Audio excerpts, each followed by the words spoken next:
I don't think I want that excuse at 2 games. আমার মনে হয় না এটা অজুহাত হতে পারে। আমি অজুহাত পছন্দ করি না। ব্যাক টু ব্যাক ম্যাচ খেললে ফিট হলে শতভাগ দিতেই পারবেন আপনি। পাকিস্তানের বিপক্ষে হেরে এশিয়া কাপ থেকে বিদায় ঘণ্টা বাংলাদেশের। চোটের কারণে নিয়মিত অধিনায়ক লিটন দাসের না থাকাকে ব্যর্থতার বড় কারণ হিসেবে দেখছেন হেড কোচ ফিল সিমন্স। সেই সাথে ব্যাটিং আর ফিল্ডিংয়ের ব্যর্থতা তো ছিলই। পুরো টুর্নামেন্টে বাংলাদেশ দলের জন্য ইতিবাচক দিক কেবল সাইফ হাসানের দারুণ ব্যাটিং। পাকিস্তানের বিপক্ষে ম্যাচ হারের পর সংবাদ সম্মেলনে আসেন হেড কোচ ফিল সিমন্স। এই ম্যাচে 15 থেকে 18 ওভারের মধ্যে চেজ করতে হবে এই ধরনের কোনো নির্দেশনা ছিল কি না এমন প্রশ্নের জবাবে তিনি বলেন, না, কারণ আমরা কেবল ম্যাচ জিততে চেয়েছি। ভুল সিদ্ধান্ত। বিশ্বের অন্যান্য দলেরও এমন দিন যায়, আজকে আমাদের এমন দিন গেছে। আমাদের সিদ্ধান্ত শট সিলেকশন সেরা ছিল না আজ। নিয়মিত অধিনায়ক লিটন দাসকে মিস করা প্রসঙ্গে সিমন্স বলেন, আমরা 2 ম্যাচ আগেই 160+ রান চেজ করেছি এই একই ব্যাটিং অর্ডার নিয়েই।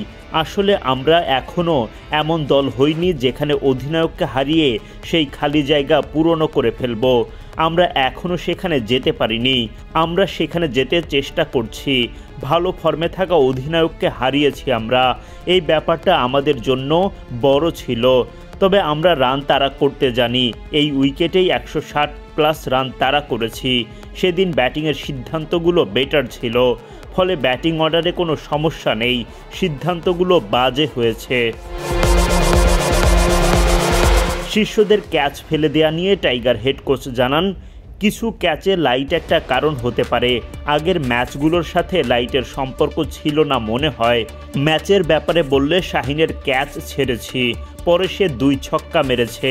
নওয়াজের ক্যাচও ড্রপ হয়েছে, ফলে এখানেই ম্যাচ বের হয়ে গেছে। এর আগ পর্যন্ত ম্যাচ আমাদের নিয়ন্ত্রণে ছিল।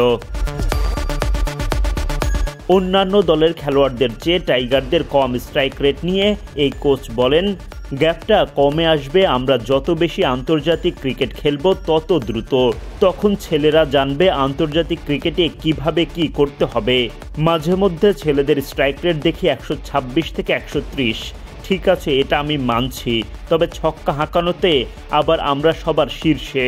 ফলে এখানে আমাদের দ্রুত রান তোলার সামর্থ্য নিয়ে সমস্যা না। সমস্যা হচ্ছে লম্বা সময় ব্যাট করতে না পারায়, ভালো জুটি না গড়তে পারায়। টানা 2 ম্যাচ খেলা নিয়ে অজুহাত দিতে চান না সিমন্স। ব্যর্থতার ভিড়ে লড়াই করা সাইফ হাসানকে ভাসান প্রশংসায়। আমার মনে হয় না এটা অজুহাত হতে পারে। আমি অজুহাত পছন্দ করি না। ব্যাক টু ব্যাক ম্যাচ খেললে ফিট হলে শতভাগ দিতেই পারবেন আপনি। সাইফ এই টুর্নামেন্টের সবচেয়ে বড় ইতিবাচক দিক ছিল আমাদের জন্য। এর জন্য বোলারদের বোলিংটাও ইতিবাচক ছিল। টুর্নামেন্ট জুড়ে বোলাররাও দুর্দান্ত ছিল। সাইফ অনেক বড় ইতিবাচক দিক ছিল অবশ্যই।